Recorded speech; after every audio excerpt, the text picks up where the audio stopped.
الحمد لله نحمده ونستعينه ونستغفره ونؤمن به ونتوكل عليه ونعوذ بالله من شرور أنفسنا ومن سيئات أعمالنا من يهده الله فلا مضل له ومن يضلله فلا هادي له وأشهد أن لا إله إلا الله وحده لا شريك له وأشهد أن سيدنا ومولانا وحبيبنا وشفيعنا محمدا عبده ورسوله أرسله إلى الناس كافة بشيرا ونذيرا وداعيا إلى الله بإذنه وسراجا منيرا صلى الله تعالى عليه وعلى آله وصحبه وبارك وسلم تسليما كثيرا وبعد فأعوذ بالله من الشيطان الرجيم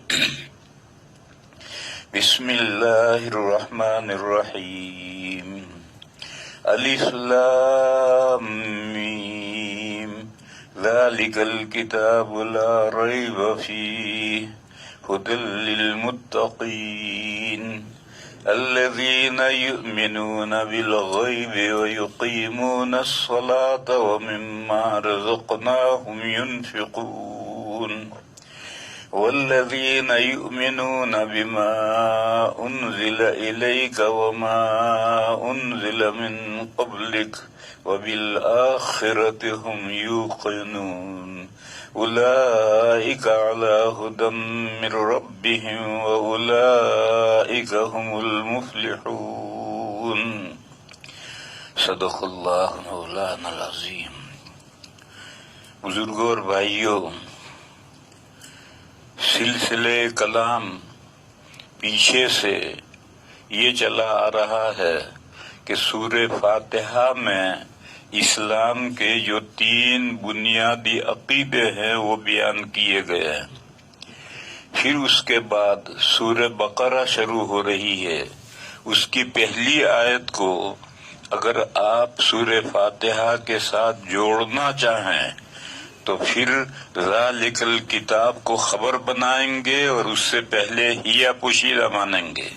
ہیا یعنی ہدایت، جو ہدایت بندوں نے مانگی ہے وہ ہدایت وہ کتاب ہے، یہ کتاب نہیں، وہ کتاب ہے۔ ذالک اس میں اشارہ بعید ہے اور اشارہ ہے لوح محفوظ میں جو قرآن کریم کا پہلا تمثل ہوا ہے۔ قرآن نے جو پہلا وجود پایا ہے لوح محفوظ میں، اس کی طرف اشارہ ہے۔ اس سے پہلے کلام نفسی ہے، اور اصل قرآن اللہ کا کلام وہی کلام نفسی ہے، لیکن اس کی طرف اشارہ نہیں ہو سکتا، تو اس لیے جو اس کا پہلا تمثل ہے اس کی طرف اشارہ کیا کہ وہ کتاب، وہ اللہ کی کتاب ہدایت ہے۔ ہدایت جو تم ہدایت مانگتے ہو تو وہ ہدایت وہ اللہ کی کتاب ہے، جس کے اللہ کی کتاب ہونے میں ذرا شک و شبے کی کوئی بات نہیں ہے۔ یہ تو اس وقت ہے جبکہ آپ ان آیات کو سورہ فاتحہ کے ساتھ جوڑیں، اور اگر آپ اس کے ساتھ نہ جوڑیں تو پھر مبتدا پوشیدہ ماننے کی ضرورت نہیں ہے۔ ذالک الکتاب، اس میں اشارہ مشار الیہ کو مبتدا بناؤ اور لا ریب فیہ کو پہلی خبر بناؤ اور ہدی للمتقین کو دوسری خبر بناؤ۔ پھر اس کے بعد یہ مضمون شروع ہوا ہے کہ متقین یعنی نیک بندے، مومنین بندے، اللہ پر ایمان لانے والے، تقوی کا جو درمیانی درجہ ہے اس درجے کے متقی کون ہیں؟ تو ان کا تذکرہ شروع ہو رہا ہے، اور پھر وہی اسلام کے جو 3 بنیادی عقیدے، توحید، رسالت اور آخرت، وہی دوبارہ پھر ریپیٹ کیے جاتے ہیں۔ اور اس انداز سے بیان کر رہا ہے کہ آدمی کا ذہن بھی نہیں جاتا کہ یہ وہی مسئلے بھی دوبارہ بیان ہو رہے ہیں، وہی دوبارہ بیان ہو رہے ہیں۔ فرمایا کہ متقی یعنی مسلمان بندے وہ ہیں جو اللہ پر، اللہ کا یقین رکھتے ہیں، اللہ پر یقین کرتے ہیں، اللہ کو مانتے ہیں، اللہ کی اور اللہ کی صفات کو مانتے ہیں، مگر لفظ غیب عام استعمال کیا ہے۔ اللہ غیب الغیب ہیں، آخری درجے کا غیب ہیں، لیکن لفظ عام استعمال کیا ہے۔ بس وہ تمام وہ چیزیں جو ہمارے حواس کے دائرے میں نہیں آتی، عقل ہمارے حواس کی مدد سے ان کو نہیں سمجھتی، بلکہ مخبر صادق کے خبر دینے سے ڈائریکٹ سمجھتی ہے، وہ سب غیب ہیں، ان کو مانتے ہیں۔ پھر اس کے بعد قرآن کا ایک اصول ہے کہ وہ صرف ایمان پر، ایمان باللہ پر، اللہ پر ایمان لانے پر خوشخبری نہیں سناتا، اور یہاں آخر میں خوشخبری سنائی جا رہی، اولئک علی ھدی من ربہم واولئک ھم المفلحون، یہ خوشخبری سنائی ہے۔ قرآن کریم یہ خوشخبری سناتا ہے، ایمان کے ساتھ عمل صالح ہوں تو خوشخبری سناتا ہے۔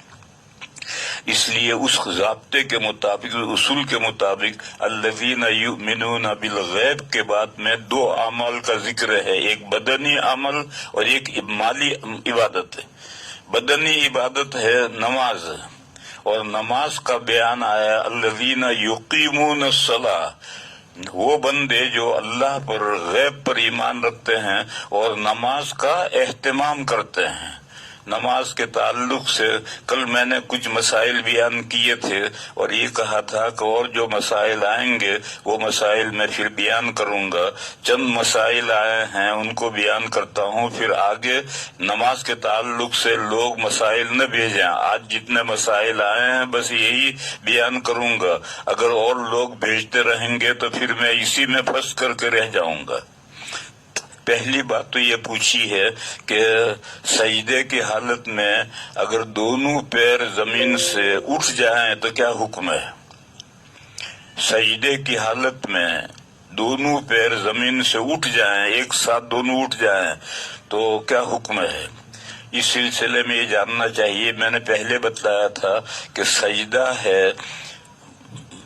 ہمارے بدن کا جو طرف اسفل ہے، اس لیول پر طرف اعلیٰ کو لے آنے کا نام ہے۔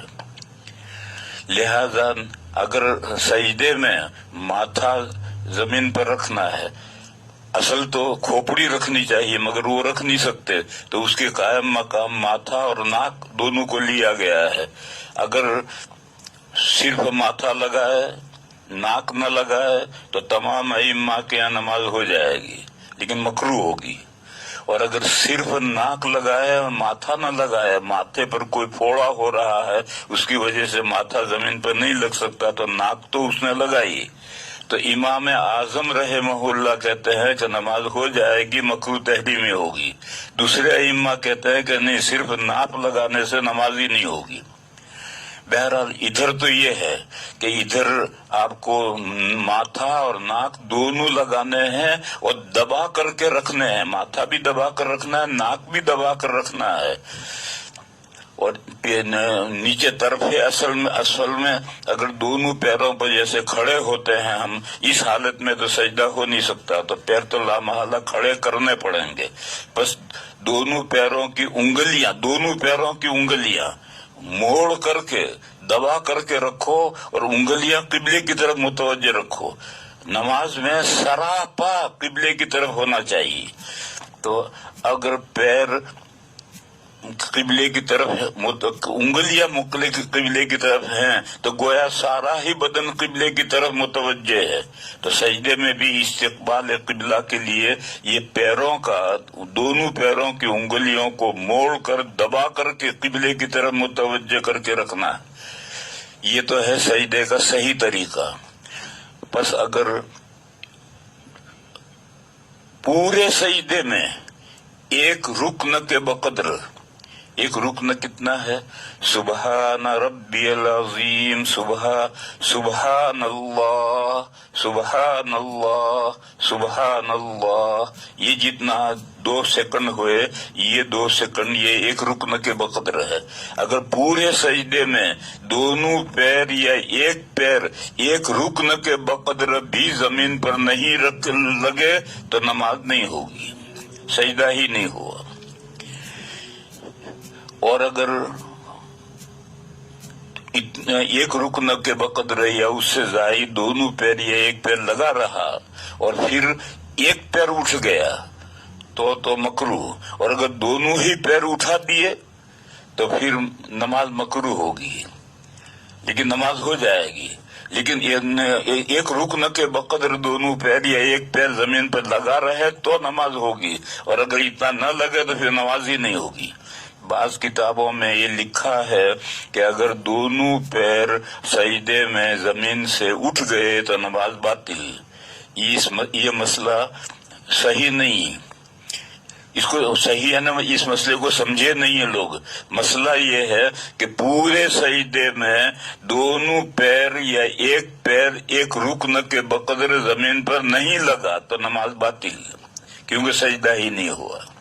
لیکن اگر ایک رکن کے بقدر لگا پھر اس کے بعد میں ایک پیر اٹھ گیا تو مکروہ، چھوٹا مکروہ، اور دونوں پیر ایک ساتھ اٹھا دیے تو پھر ڈبل مکروہ تحریمی ہو جائے گا. پھر اس لیے بھائیو اس کا خیال رکھنا چاہیے کہ پورے سجدے میں دونوں پیر انگلیاں دبا کر کے قبلے کی طرف متوجہ کر کے رکھنی چاہیے، اور اگر دونوں پیر تھوڑے ایک رکن کے بقدر لگنے کے بعد اٹھ گئے تو نماز ہو جائے گی، مگر نماز مکروہ ہوگی. بعض مسائل کے سمجھنے میں غلطی ہو جاتی ہے، غلط فہمی ہو جاتی ہے. مثلا یہ مسئلہ ہے کہ اگر کوئی شخص بیت اللہ شریف کا طواف کرتے ہوئے بیت اللہ شریف کی طرف دیکھے تو طواف نہیں ہوا، یہ بھی صحیح نہیں. اصل یہ ہے کہ بیت اللہ کے گرد گھومنے کا نام طواف ہے. بس اگر کوئی بیت اللہ کی طرف منہ کر کے اس طرح سے منہ کر کے گھومے تو طواف نہیں ہوگا، اس لیے کہ طواف لفظ طواف کی تعریف ہی صادق نہیں آئی. لیکن اگر کوئی طواف سامنے منہ کر کے طواف کر رہا ہے اور اتفاق سے اس نے بیت اللہ کو دیکھ لیا تو طواف کے دوران میں بیت اللہ کو دیکھنا نہیں چاہیے، لیکن دیکھ لیا تو اس سے طواف باطل نہیں ہوگا. تب بیت اللہ ہی کی طرف دیکھتا دیکھتا سارا طواف کرے تو طواف نہیں ہوا. وہاں بھی مسئلہ سمجھنے میں غلطی ہوتی ہے. لیکن اگر طواف کے دوران میں بیت اللہ کو دیکھا تو دیکھنا تو نہیں چاہیے، لیکن دیکھا تو طواف باطل نہیں ہوگا. ایک قصہ مجھے یاد آیا. ٹورنٹو میں ایک آدمی اپنے بچے کو جو 10-12 سال کا بچہ ہوگا، لڑکا ہوگا، وہ لڑکے کو لے کر آیا اور کہنے لگا کہ حضرت اس کا ایک سوال ہے، اس کا جواب آپ دیں. میں نہیں دے سکا جواب. میں نے پوچھا بیٹے کیا جواب اشکال ہے تیرا؟ اس نے کہا کہ میں نے ایک کتاب میں پڑھا ہے کہ جو بیت اللہ شریف کے اندر جائے وہ چھت کو نہ دیکھے.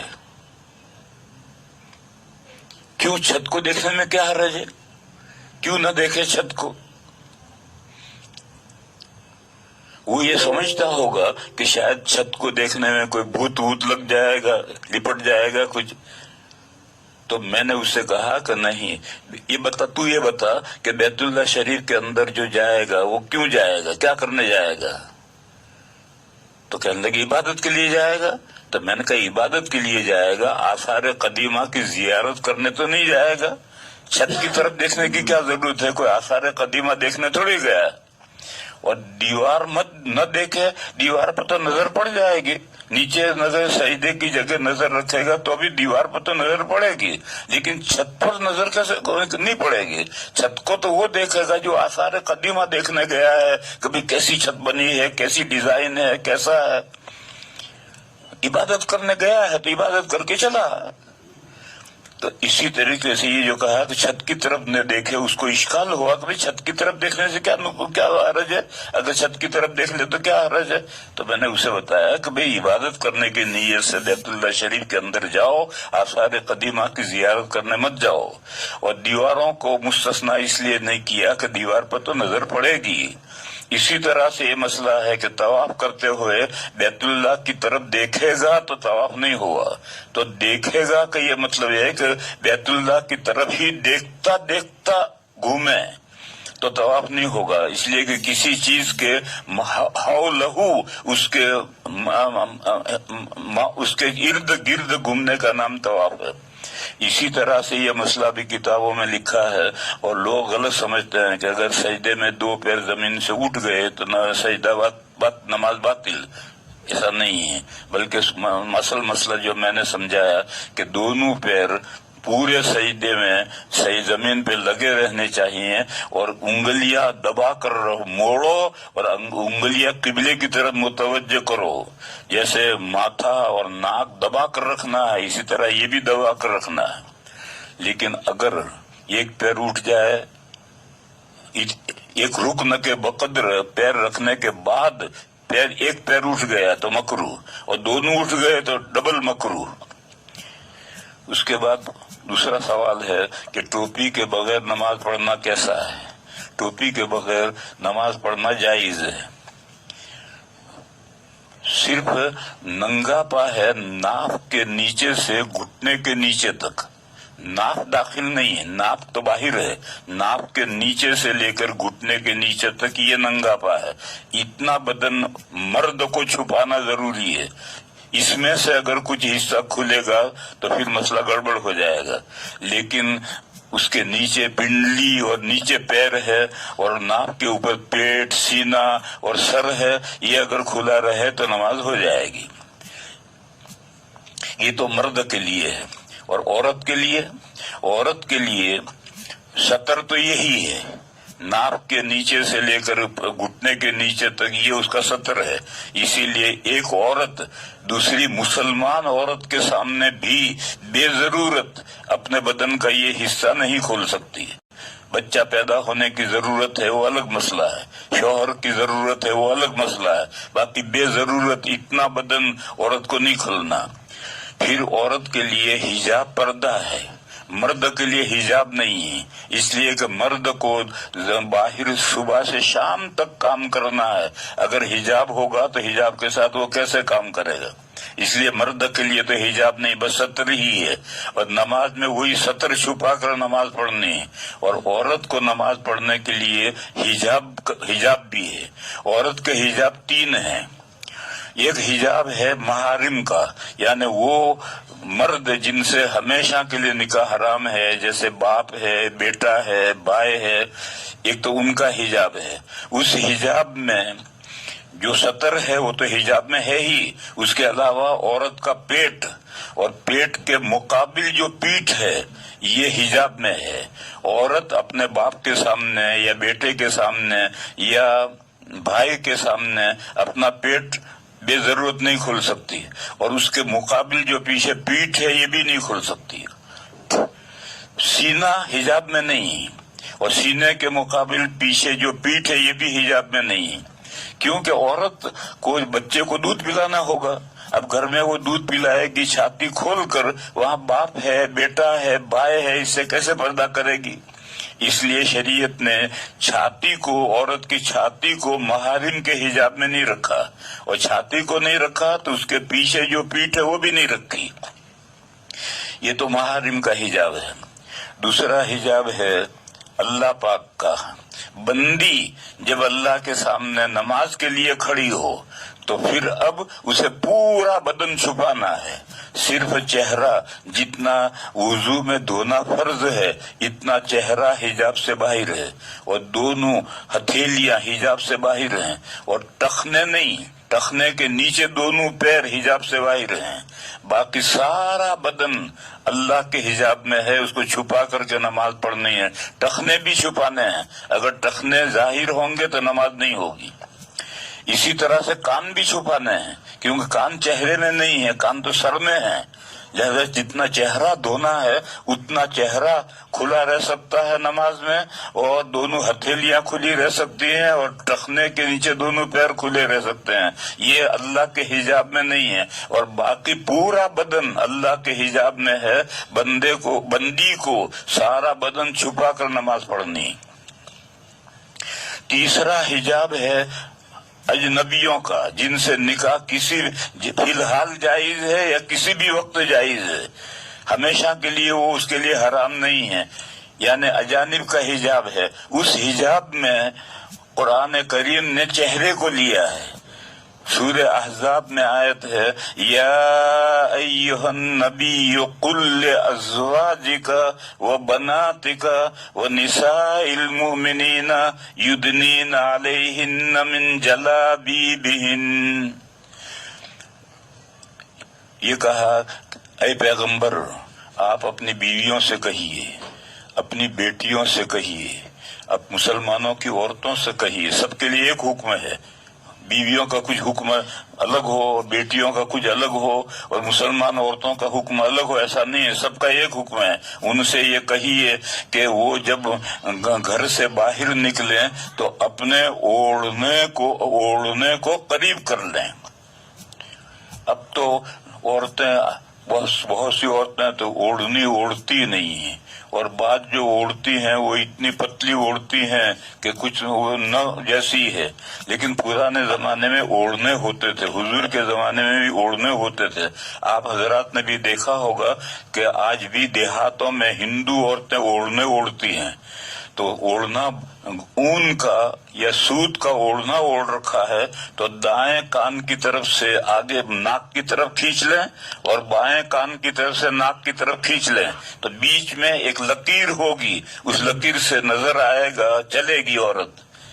یہ ہے یدنین علیہن من جلابیبہن، اپنے اوڑھنوں میں سے وہ اپنے قریب کر لیں، یعنی ناک کے قریب کھینچ لیں. کوئی برقعے کی ضرورت نہیں تھی. یہ آیت نازل ہوئی، مسلمان عورتوں کو سنائی، اور انہوں نے فوراً جو اوڑھنے اوڑھ رکھے تھے وہ چہرہ کھلا تھا تو دونوں ناک کے اوپر کھینچ کر کے قریب کر لیے، اور بیچ میں ایک لکیر ہے. آج کل عورتیں طرح طرح کے بہترین برقعے اوڑھتی ہیں، لیکن وہ برقعے خود دوسرے برقعے کے محتاج ہیں، اور پھر ڈھاکہ باندھتی ہیں، اور ساری آنکھیں تو کھلی رکھتی ہیں. آنکھیں جب کھلی رکھی تو پر حجاب کہاں ہوا؟ دیکھو جتنے محاسن ہیں، خوبیاں ہیں، وہ سب چہرے میں جمع ہیں. اور لڑتی آنکھیں ہیں، کان نہیں لڑتے، ناک نہیں لڑتی، ہونٹ نہیں لڑتے، آنکھیں ہی لڑتی ہیں. تو وہ آنکھیں تو سب کھلی رکھتی ہیں، تو حجاب کہاں ہوا؟ تو قرآن کریم میں عورتوں کے حجاب کی جو آیت ہے سورہ احزاب میں وہ آیت ہے کہ اپنے اوڑھنوں کو اپنے اوپر قریب کر لیں، یعنی دائیں طرف سے پلہ ناک پر لے آئیں، بائیں طرف سے بھی ناک پر لے آئیں، تو دونوں آنکھیں چھپ گئی، اور بیچ میں ایک لکیر ہوگی، اس لکیر میں سے نظر آئے گا اور وہ چلیں گی. تو میں کہہ ہی رہا تھا کہ یہ عورت کے لیے حجاب ہے. اللہ کے گھر سے باہر نکلنے کی عورت کو اجازت ہے، ضرورت کے لیے نکلے، مٹر گشتی کے لیے نہیں، ضرورت کے لیے باہر نکلے. اور جب نکلے تو اس طرح سے اوڑھنے کو اپنے چہرے پر قریب کر کے پھر چہرے کا سارا بدن چھپا کر نکلے.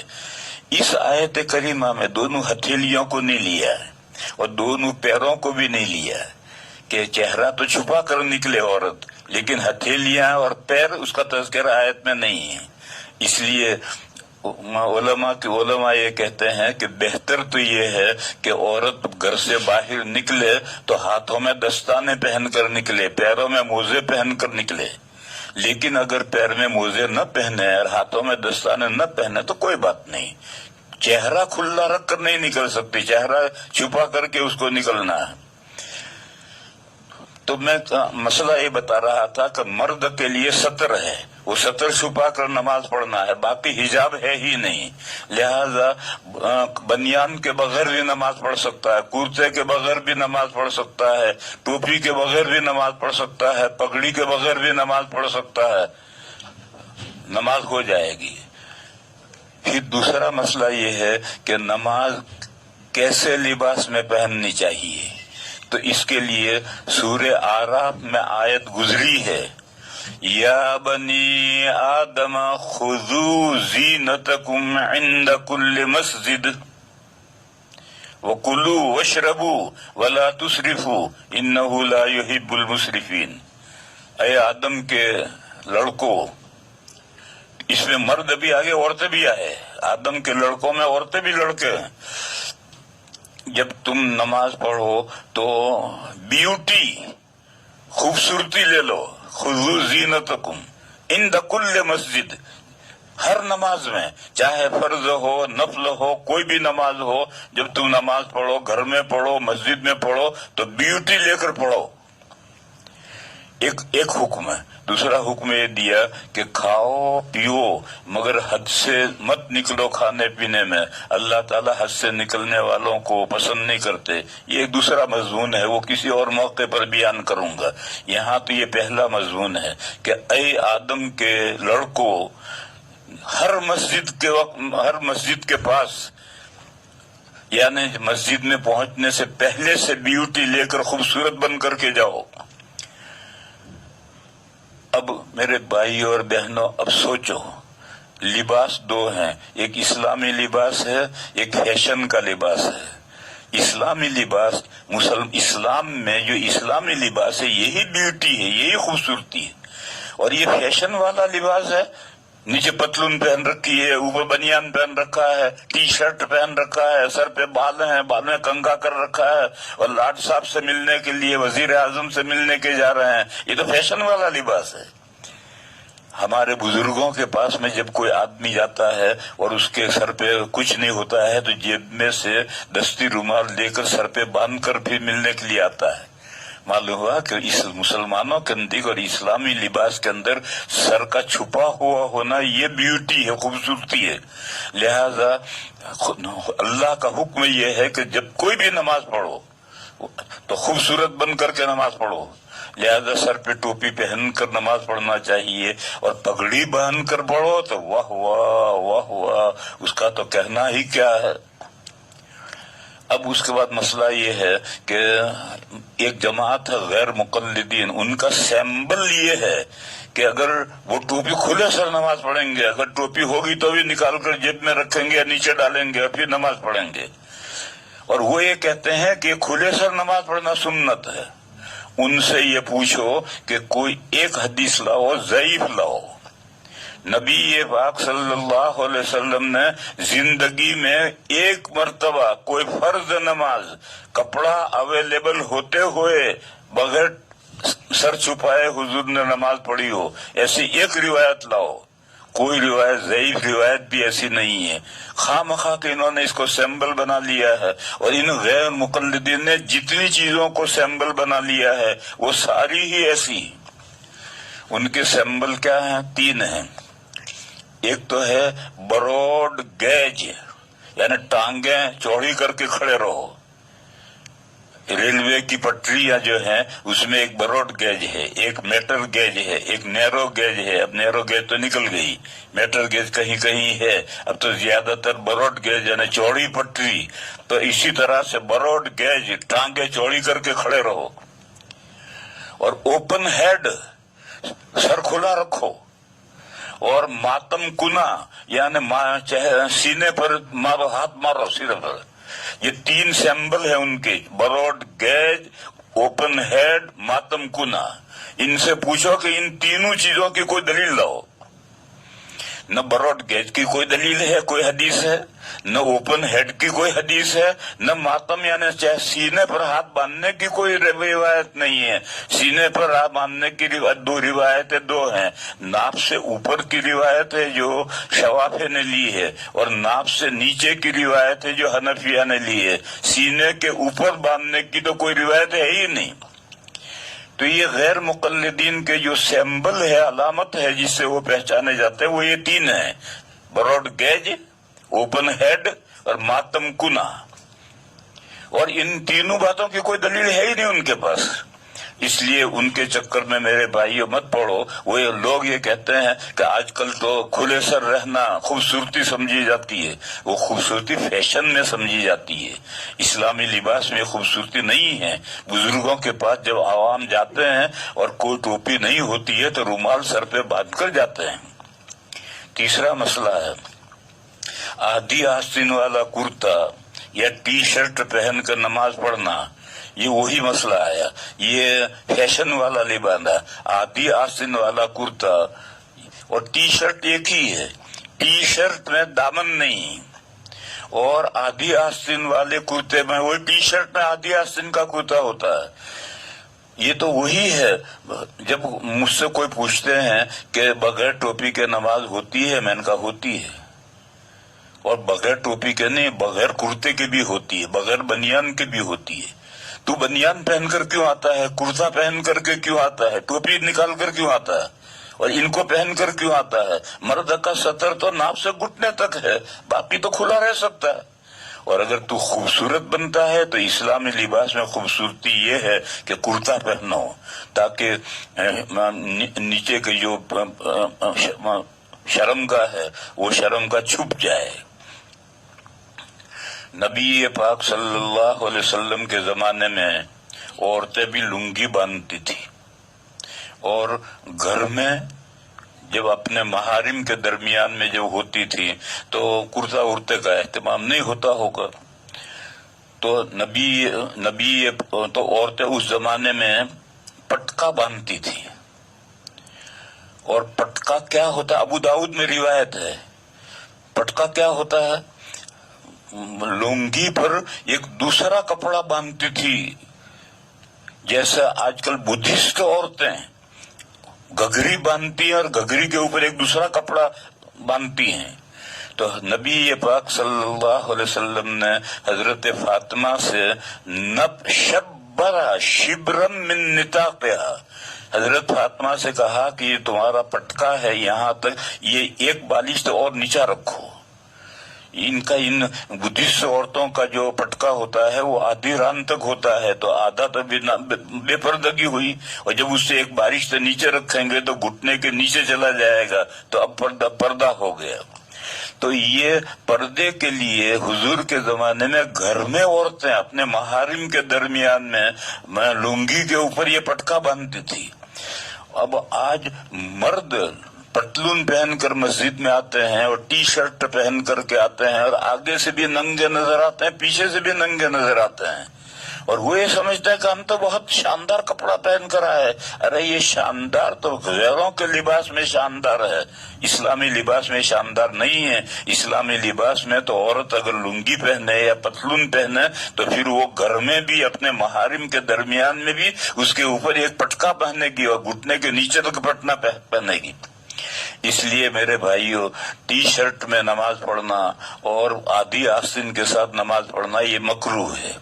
آستین پہنچے تک پوری ہونی چاہیے اور کرتا جو ہے یہ گھٹنے کے نیچے تک دامن ہونا چاہیے. صرف چولی نہیں ہونی چاہیے، چولی کے ساتھ دامن ہونا چاہیے. تب اسلامی لباس میں وہ کرتا ہے اور نیچے کا پورا پردہ ہوگا. لہذا زینت جس کا ذکر قرآن میں ہے کہ خذوا زینتکم عند کل مسجد، اس پر عمل اسی وقت ہوگا. اس کے بعد یہ ہے مسنون قرات کیا ہے. اس میں بھی کتابوں میں لکھا ہے کہ سورہ قاف سے لے کر سورہ بروج تک یہ طوال مفصل ہیں اور سورہ بروج سے لے کر سورہ بینہ تک اوساط مفصل ہیں اور اس کے بعد سورہ زلزال سے لے کر آخر تک قصار مفصل ہیں. یہ جو کتاب مسئلہ لکھا ہے یہ مقدار بتائی ہے کہ نمازوں میں یہ مقدار ہے. فجر میں طوال مفصل پڑھنے ہیں، یعنی اتنی مقدار پڑھنی ہے، چاہے پورے قرآن میں سے کہیں سے پڑھو. یہ نہیں کہ سورہ قاف سے لے کر آخر تک نماز میں پڑھیں گے اور باقی قرآن مہجور نہیں پڑھیں گے، ایسا نہیں ہے. صحابہ، خلفائے راشدین اور نبی پاک صلی اللہ تعالی علیہ وسلم پورے قرآن کریم میں سے پڑھتے تھے. بس یہ جو فقہ میں صورتیں لکھی ہیں اس کا مطلب کہ اتنی مقدار کہیں سے بھی پڑھو، اتنی مقدار پڑھو.